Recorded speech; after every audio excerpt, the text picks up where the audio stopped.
कल हमको इस संसार में परिवर्तन का कारण बताया है कि जीव इस संसार में अगर परिभ्रमण कर रहा है तो उस परिभ्रमण का कारण है मिथ्या दर्शन, ज्ञान और रहतन रोशन। आचार्य कहते हैं ये किसी मिथ्यात्मक संस्कार से अनादिकाल से अभी तक कर्मों से मुक्त नहीं हो पाया है और इसी कारण उसको निश्चित शुद्ध स्वभाव की कांति कभी नहीं हुई और प्रत्येक जन्म में जन्म मरण करता हुआ अनेक दुखों को भोगता हुआ चारों गतियों में भी परिभ्रमण करता हुआ ये अनादिकाल से चलकर लगाया है।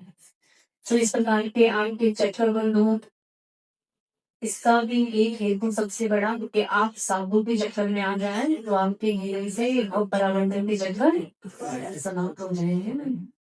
तो इस प्रकार ये भव बंधन के चक्कर से बचने का सबसे अच्छा उपाय है कि आप देव शांत गुरु के चक्कर में पड़ जाएं तो आप वहीं से इस संसार के परिभ्रमण निकल पड़ते बन जाएंगे ना। पढ़ना चाहते नहीं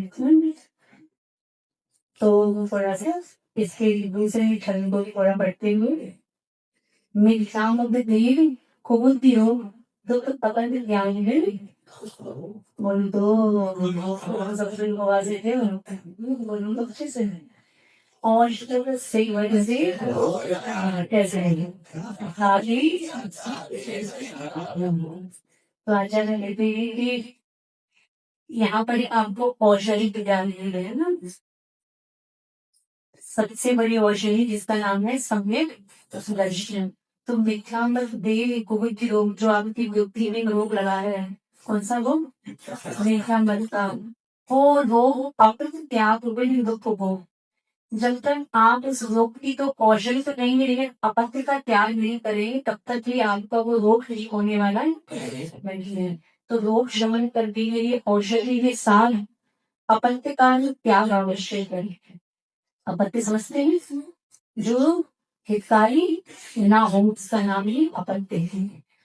जैसे आपको तो खांसी हुई तो आप डॉक्टर के पास वैद्य के पास औषधि लेने गए आप 3 दिन की औषधि आपको दी गई 3 दिन की औषधि सेवन के पश्चात जब आप दोबारा से उनके पास गए आपने बोला नैनी जी औषधि आपकी ठीक नहीं थी औषधि आपकी काम नहीं करी मेरा खांसी कैसी हुई वैद्य जी बोलते हैं ऐसा तो 3 काल में संभव है ही नहीं।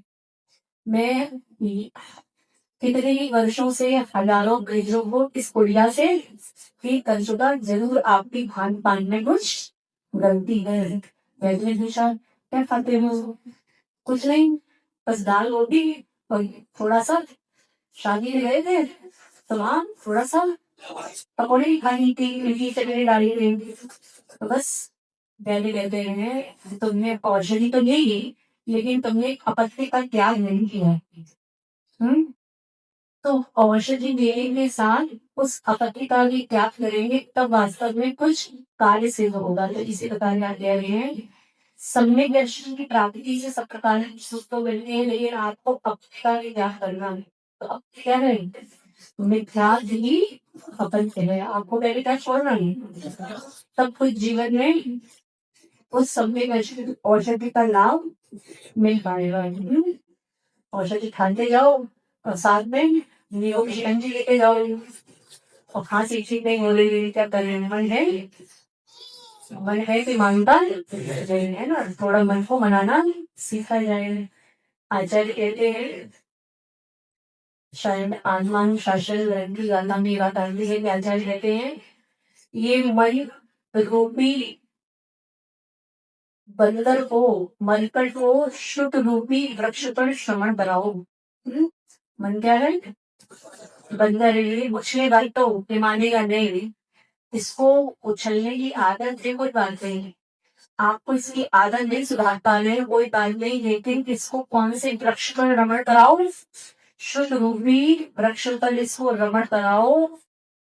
ये इस प्रकार से अगर आप इस बंदर को रमण कराओगे मैं समझ रहा हूँ बार बार बंधन नहीं या आपके मन में जो मन बंदर है जो अभी सोच रहा होगा 9 बजे 9:30 तक ऐसा ना हो एक बड़ा ढाक चला जाए क्यों तो ये क्या है। तो आचार्य कह रहे हैं अपने मन रूपी बंदर को यहाँ वहां मत बोलिए अगर मन रूपी बंदर को दौड़ाना ही है तो कहाँ दौड़ाओ तो शुद्ध रूपी वृक्ष पर बनाओ, शुद्ध रूपी वृक्ष पर इसलिए कुछ स्पून कराओ, ऐसा आचार खाना चाहिए। तो इस प्रकार हमें समझना कि जिन्हें भगवान की वाणी में और फ्री है और सम्य दर्शन भी ऑडियो भी है। एक आत्मा आती है, पूरा जागरण खराब है, थोड़ा समय का भाव हो तो क्या कहा है? हम तो सुनाएंगे आपको, मैं हमसे समझदार हो गए। तो थोड़ा सा इस प्रकार की प्रार्थना के भाव को समझने में आता है। जिन वयम भूम समविडम विसरित्सुहं ध्येयम् अमितगुणम् जरो मरण वादिदेय खै कर्णम दुख खै कर्णम रम दुखाय। अर्थात आचार्य कहते हैं जिन्हें भगवान की कौशली, जिन्हें भगवान की वजह ही संसार में सबसे बड़ी कौशल है। जो क्या करते हैं? विशेष सुख विलेनम, विशेष सुख का विरेचक लगते हैं। विरेचन समझते हैं? विरेचन समझते हैं?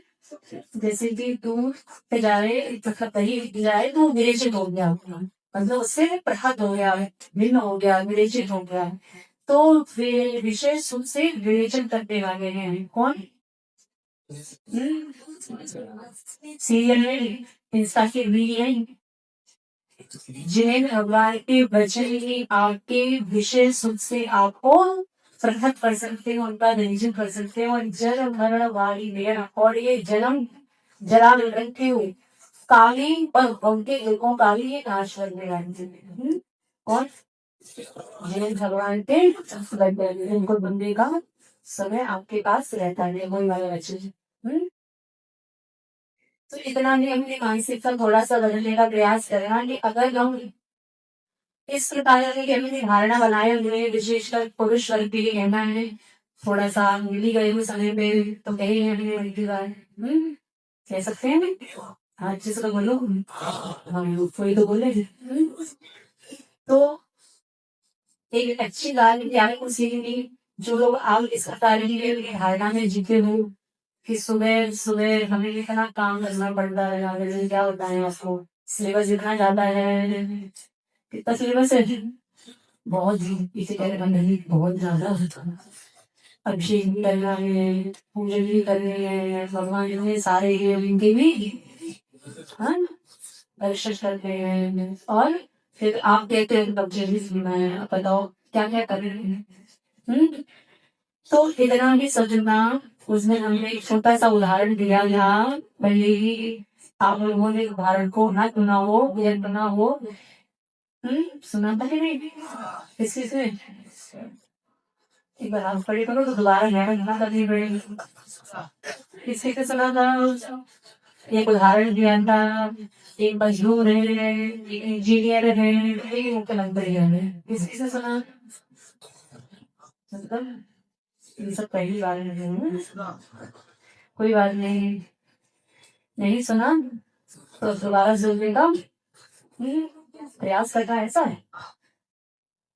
तो इतना भी समझना कि अब बात इतनी बार इतना भी समझना कि ये सड़क को बनाने वाला मजदूर होता है ना। इंजीनियर तो मात्र उसका नक्शा बनाता है और मुख्यमंत्री तो मात्र फीता काट के चला जाता है। सबसे ज्यादा मेहनत करने वाले की सैलरी सबसे कम होती है, और सबसे कम मेहनत करने वालों की सैलरी इस तरह से अपने अपने पूर्व में किए गए पुण्य पाप से। हाँ तो अगर अच्छा धन वैभव भोग रहे हैं तो इसका मुख्य कारण आपका पिछला पुण्य है। तो इस गलत फहमी का पता रहना कि ज्यादा देर दुकान पे बैठने से ज्यादा कमाई होती है ना। ज्यादा देर दुकान पे बैठने से मात्र ज्यादा देर मक्खियां उड़ाई जाती नहीं थी। ज्यादा देर दुकान पे बैठने से मात्र क्या होता है? ज्यादा देर मक्खियां उड़ाई जाती है। तो इतना भी अच्छा शब्द ज्ञान के अंदर उत्पन्न करना। तो कल आपको भी थोड़ी करना प्लान बताई, उसको भी कल अगला रह गया था, उसको भी आज फोन लगने हैं कि कल आपको एक छोटी सी कर्मों से संबंधित एक छोटी सी कथा सुना रहे थे कि लोग जो प्रश्न पूछते हैं, विशेषकर आज की पीढ़ी, कि बच्चा जब उत्पन्न हुआ तब बच्चे ने तो कोई पाप किया ही नहीं था, लेकिन बच्चा विकलांग पैदा क्यों हुआ। हमारे घर का बच्चा इतना सुंदर हंसता खेलता बच्चा 1 महीने में मृत्यु को क्यों प्राप्त हो गए।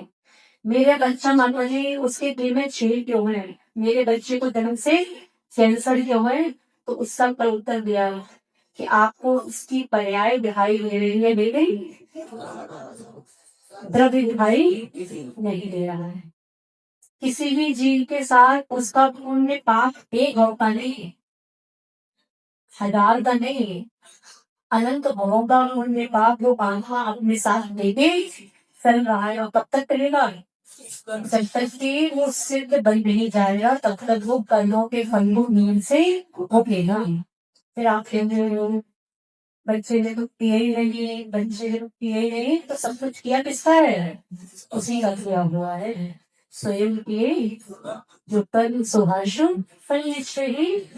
भले ही अभी वर्तमान में आपके कल्याण में वो बात नहीं है, अलग है, लेकिन देव के भगवान के कल्याण में है कि नहीं है। तो इस प्रकार का एक छोटी सी बात आपसे एक कथा के रूप में चल रही थी, उसको थोड़ा सा आज पूरा रिपीट कि शेर का पुत्र जिसका नाम अक्कर खंड है। जब उस अक्कर कुंडी के आ जाने से घर में सब प्रकार का अभाव हो गया, घर में बेटा का भी निधन हो गया, बच्चा बहुत दुखी था ये देख के कि घर से मैं आया है, मेरे घर में धीरे धीरे सब कुछ नष्ट हो गया। तो माँ उस बच्चे को लेके दूसरे गांव जाती है, अपना दूसरा ये काम धंधा ढूंढती है और बच्चे को एक काम किसी काम के उद्देश्य से भेजती है, मतलब जो खेती बाड़ी वाली होती है उस पे वो भेजती है। अब बच्चा ये सब समझता है कि मेरे पूर्व के कर्म इस प्रकार उदय में आ गए कि मेरे घर में मेरे ही कारण से सब कुछ नष्ट हो गया। ये बच्चों को किसने सिखाया, बच्चे की प्रथम पाठशाला उसकी माँ ने सिखाया है।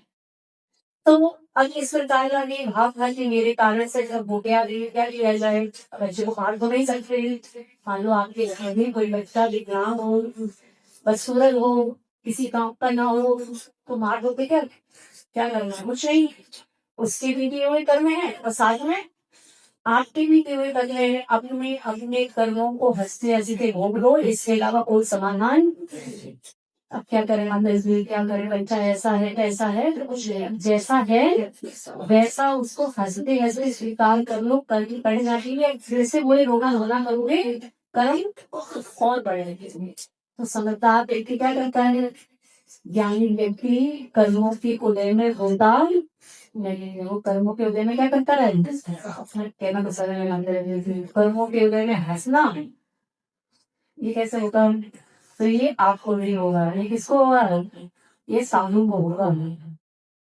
जब अंतराय आ है तो क्या सोचना, देखो रोज रोज तो मेरे कर्मों की निद्रा हो नहीं रही थी, अब कम से कम इस प्रकार के अंतराय आदि के कारण से क्या हुआ, जो कर्म बंधे हुए थे आत्मा में एक साथ पूरे सारे हो गए। तो साधु अंत में अंतराय में दुखी नहीं होता। साधु अपने अंतराय में एक प्रसन्नता का अनुभव करता है। इस प्रसन्नता का है हम थोड़े और प्रसन्न हो जाए और ये ठीक हो जाए। डॉक्टर साहब को बुला के रखा है रूम में। हाँ। तो क्या सोचना, वो जो पुत्र था वो किसी स्थान पर जब काम करके गया तो वो शेर जी ने पूछा बेटा, वो सीख लेगा। तो शेर जी ने पूछा जिसने हम काम करके गया, बेटा तुम किसके पुत्र हो। तो उसने बताया कि मेरे पिता का नाम क्या नाम आया भैया, सुब्रमण्य। तो उसने ना उसके अपने पिता का नाम बताया तो उस शेर को याद आया, अरे ये तो मेरा बेटा था। तब उसको पता लगा कि मेरे बेटे का ये पुत्र है जिसकी मृत्यु हो गई है। अब उस कैसे बनाया हुआ है ऐसा। तो उस शेर को जब ये पता लगा तो उसमें शेर के अंदर करुणा का भाव आया कि देखो ये पुत्र मेरे ही मित्र का पुत्र है और देखो कर्मों के कारण इसकी कैसी हालत हो गई। उसने कहा बेटा तुम चिंता नहीं करो।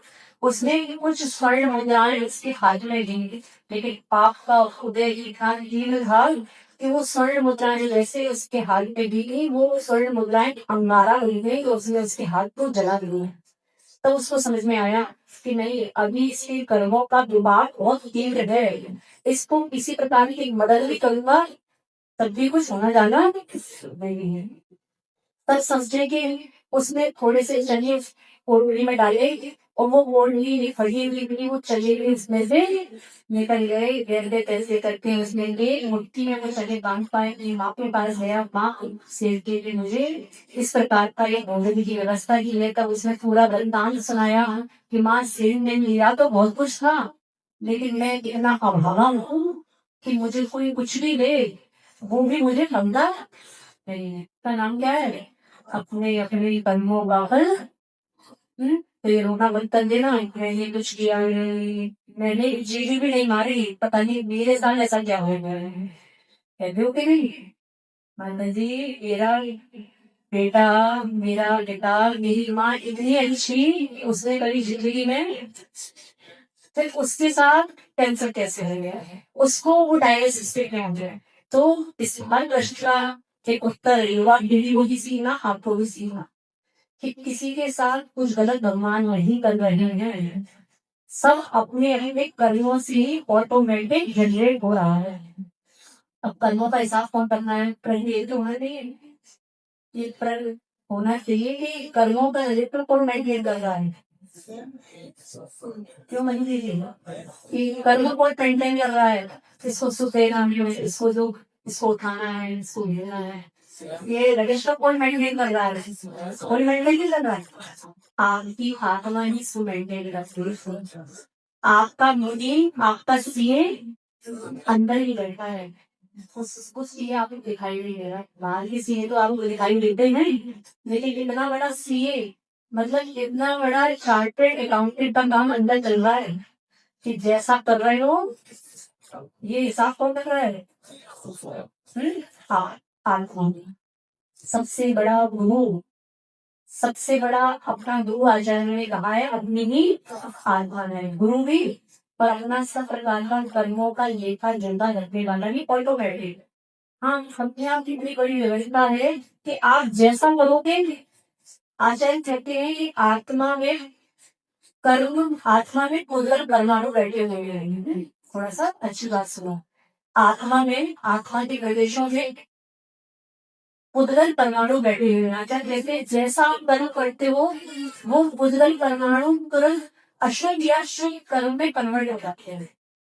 कर्म बाहरते नहीं आते, आप लोग क्या ढूंढते हो? कर्म आते ही है, आते नहीं है। कर्म अपनी आत्मा में जो उद्गल परमाणु है वो ही आपके शुभ अशुभ भावों से चेंज हो जाते हैं। उद्गल परमाणु इसमें चेंज हो जाते हैं कर्म परमाणु में। इतना बोलना सीधा, कर्म बाहर से नहीं आते, कर्म अपने ही आत्मा के जो परमाणु है वो कर्म में बदल जाते हैं। शुभ भाव लोगे तो शुभ कर्म, अशुभ भाव लोगे तो अशुभ कर्म। तो इसलिए कौन नाम है भगवान नहीं, भगवान बेचारे बहुत सीरियस आते हैं। हैं? हाँ, करेंगे तो बैठ में चर्चा करेंगे इसलिए हैं। तो आप इस प्रकार से इसका भाग समझना कि सब कुछ अच्छा या बुरा हो रहा है, सब अपने अपने।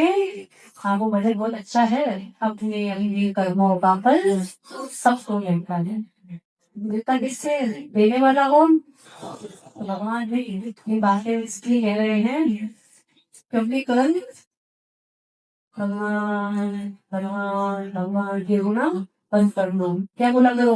अरे कर्म अरे कर्म अरे कर्म तुम्हें, और कर्म किससे किए हुए थे? तो फिर रोना किससे ना करो? दोषी कौन? कर्म दोषी क्या होंगे? करने वाला तो करता ही है, दोषी तो सब अपना अलग है। तो इस प्रकार के पर सबने ज्ञान यहाँ से ग्रहण करके जानना कि अपना अपना कर्म का भोगता और करता स्वयं हम ही हैं। तो उस अनुसार वो जो बेटा था उससे पे जब उसकी सहायता की और माँ के पास पहुंचा, माँ को बताया, तो माँ ने कहा अरे मतलब ये मेरे पति के मित्र हैं, इनको परेशान क्यों करना। सोचो कितनी अच्छी महिला है कि अगर कोई हमारी गलती करना चाह रहा है तो हम ऐसे जीव को परेशान नहीं करना चाहेंगे, वो हमारे निकलने क्यों पड़े, बेटा चलो इससे अच्छा तो ये गाँव छोड़ देते हैं। उस माँ ने वो गाँव छोड़ दिया, अगले गाँव में गई। अब अगले गाँव में बेटा जिस काम से शेर के अमीर काम करा उसने, अब उस शेर ने जब अच्छे उसके बहुत सारा परिवार था, भरा पूरा परिवार था, एक दिन शेर के बच्चे खीर खा रहे थे। क्या मतलब नहीं कर रहा है, अभी टाइम वाली हुआ है खीर का।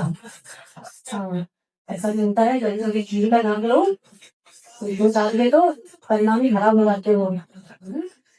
तो आप समझे कि उस बच्चे को जब उसने देखा कि सब कट्टे भी ये खा रहे हैं, बच्चा है, मन करेगा कि नहीं, जब आपने कर जाता उसका करवा रही। उसने बच्चे से कहा मुझे भी देख मान लिया, उससे बच्चे ने उसे थप्पड़ मार दिया।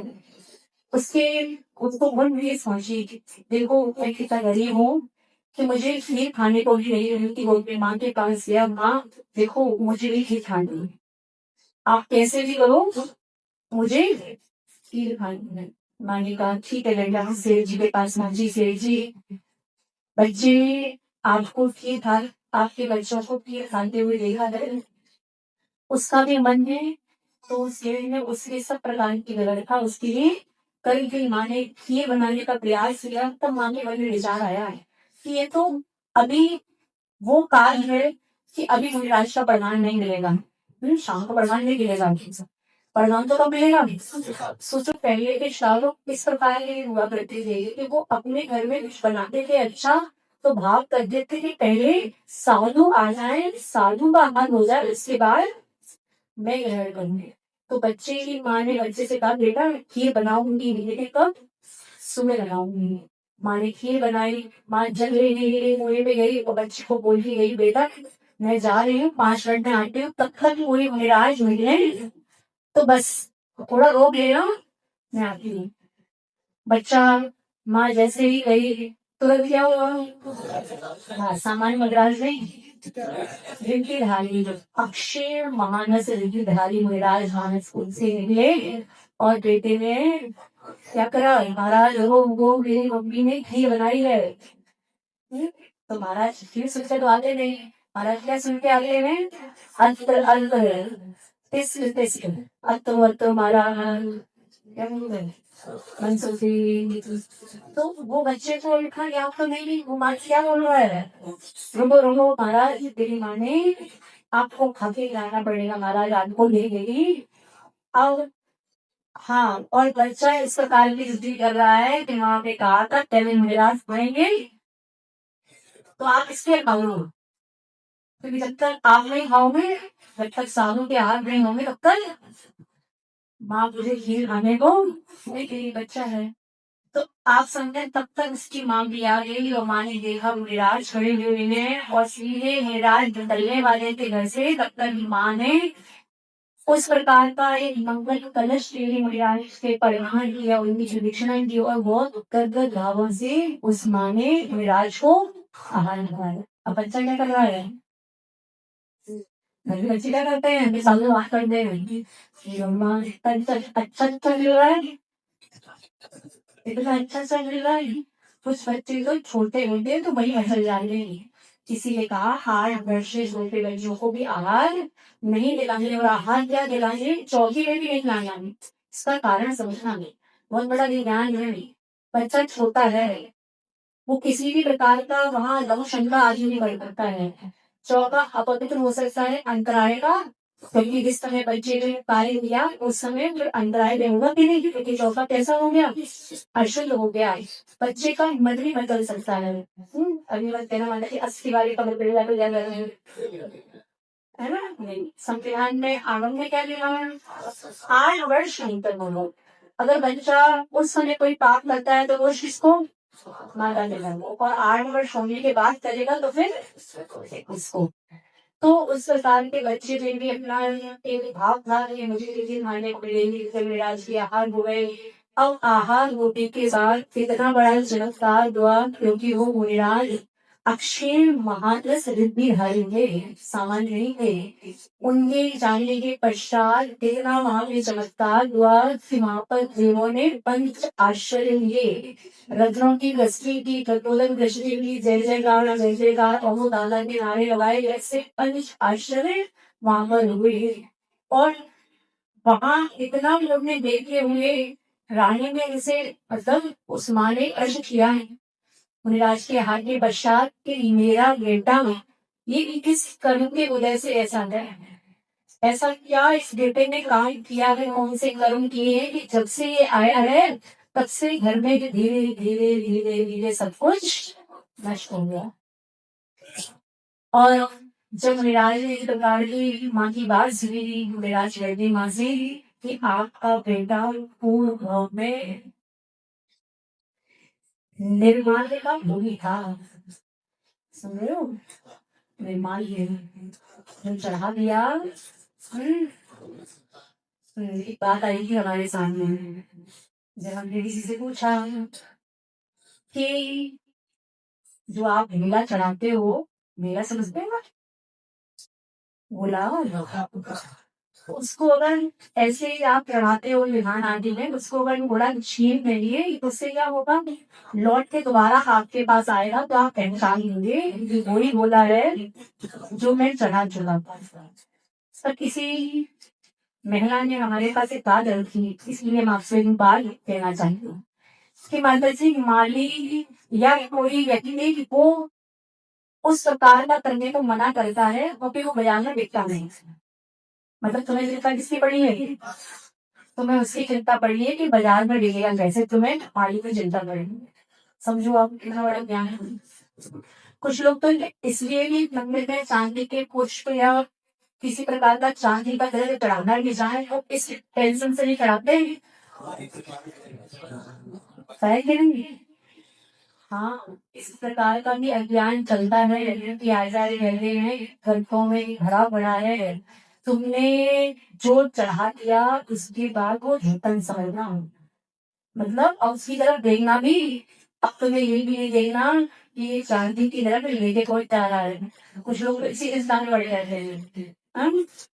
कुछ लोग इसी चिंता में पड़े रहते हैं, चढ़ाते तो नहीं हो, चढ़ाते नहीं हो आप लोग, तो कोई मतलब ही इस केस से भी।